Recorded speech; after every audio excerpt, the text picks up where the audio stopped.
بسم اللہ الرحمن الرحیم۔ اب جب کہ یہ اظہر من الشمس ہو گیا کہ ہمارے طریقۂ حصول علم میں اور اسلاف کے طریقۂ حصول علم میں زمین و آسمان کا فرق ہے، اسی لیے ان کے علم میں اور ہمارے علم میں زمین و آسمان کا فرق ہے، لہٰذا اب ضروری ہے کہ ہم اسلاف کے طریقۂ حصول علم کے متعلق جانیں، مانیں اور عمل میں لانے کی کوشش کریں۔ اس کے لیے سب سے بنیادی چیز ہمیں یہ معلوم ہونا چاہیے کہ دنیا میں جو بھی علوم ہیں ان سب کو ملا کر دیکھنے پر یا ان سب کو ملا کر پرکھنے کے بعد علوم کی 3 قسمیں کی گئی ہیں۔ نمبر 1، علوم مقاصد، یعنی وہ علوم جو مقصد اور ہدف ہیں، یعنی یہی اصل علم ہیں، وہ علوم مقاصد۔ اصل علوم جن کو حاصل کرنا لازم ہے اور جن کو حاصل کیے بغیر انسان کی کامیابی ناممکن ہے۔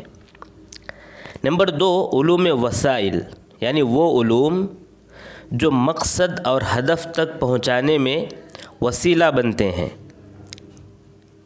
اصل علم کو حاصل کرنے میں یہ ذریعہ بنتے ہیں، وہ علوم نمبر 2۔ نمبر 3، معاون اور مددگار علوم، یعنی وہ علوم جن کو پڑھ لینے سے، جن کو سمجھ لینے سے اصل علوم کو اچھے انداز میں، بہترین انداز میں ہم سمجھ سکتے ہیں۔ یہاں تک بات سمجھ میں آ گئی؟ تو چلیے آگے بڑھتے ہیں۔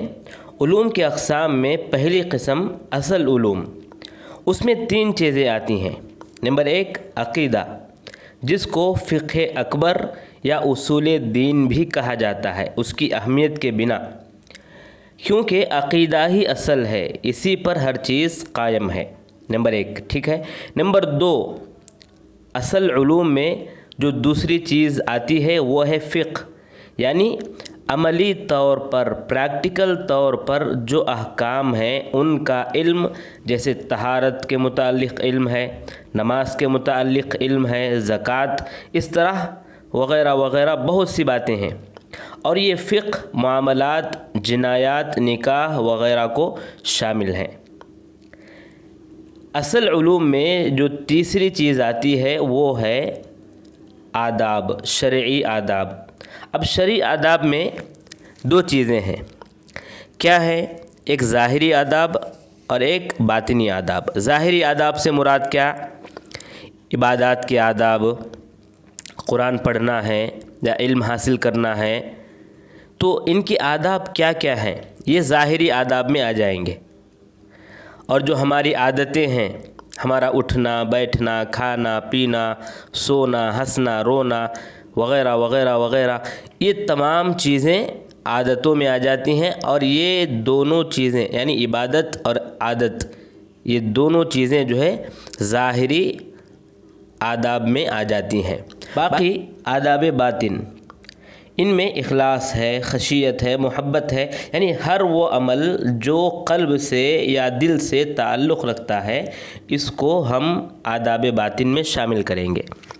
تو جو بھی چیزیں ظاہر ہیں وہ آداب شرعیہ کے ظاہری آداب میں آ جائیں گی، اور جو بھی دل سے تعلق رکھتی ہیں وہ تمام چیزیں آداب باطن میں آ جائیں گی۔ یہ 3 چیزیں ہیں، ایک عقیدہ، دوسرا فقہ، تیسرا آداب۔ یہ تینوں چیزیں اصل علوم ہیں، اور انہی کو فقہ بھی کہا جاتا ہے، جو حدیث میں موجود ہے۔ اللہ کے نبی صلی اللہ علیہ وسلم نے جو فرمایا کہ من یرید اللہ بہ خیرا یفقہہ فی الدین، کہ اللہ جس کے ساتھ خیر کا ارادہ کرتا ہے اس کو دین کا فقہ عطا کرتا ہے۔ یہی 3 چیزیں ہیں۔ اسلاف کے پاس فقہ سے مراد یہ 3 چیزیں، فقہ اعتقاد، فقہ عبادات و معاملات، اور فقہ اعمال قلوب، دل کے اعمال کا فقہ۔ اور وہ جب اپنی کتابوں میں کسی بھی عالم کے متعلق یہ لکھتے ہیں کہ فلاں عالم فقیہ تھے تو اس سے مراد یہی ہے کہ اس عالم کے اندر ان 3 چیزوں کا فقہ بدرجۂ اتم پایا جاتا ہے۔ یہاں تک واضح ہو گیا کہ علوم کی 3 قسمیں ہیں، ایک اصل علوم، نمبر 2 اصل علوم کو سمجھنے یا سمجھانے میں وسیلہ بننے والے علوم، نمبر 3 معاون اور مددگار علوم جن سے اصل علوم کی معرفت اور بھی بہترین طریقے سے ہو سکتی ہے۔ نمبر 1 اصل علوم، اس میں 3 چیزیں ہیں، ایک عقیدہ، دوسرا فقہ، تیسرے آداب۔ اب آئیے معلوم کرتے ہیں کہ اصل علوم کو ہم کیسے حاصل کریں، کیسے پڑھیں۔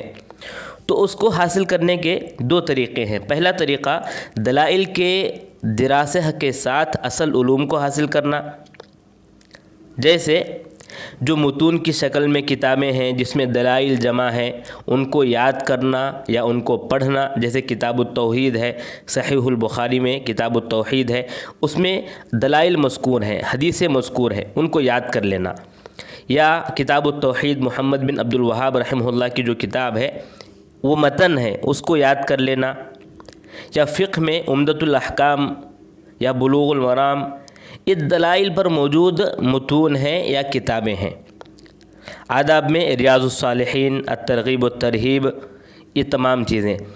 دوسرا جو طریقہ ہے اصل علوم کو حاصل کرنے کا، وہ مسائل کے دراسہ کے ساتھ اصل علوم کو حاصل کرنا، یعنی عناوین کے ساتھ، مسائل کے ساتھ، دلائل کے ساتھ جو کتابیں مذکور ہیں ان کتابوں کو مسائل کے تحت، عناوین کے تحت پڑھتے جانا، دلائل کو بھی معلوم کرنا، دونوں چیزیں جو ہے کرتے ہوئے آگے بڑھنا۔ جیسے عقیدے میں العقیدہ الطحاویہ کتاب ہے یا لمعۃ الاعتقاد ہے، یہ مسائل کے ساتھ ساتھ دلائل ساری چیزیں اس میں آ جاتی ہیں اور آگے بڑھتے ہوئے چلے جاتے ہیں، یہ متون سے الگ کتابیں ہیں۔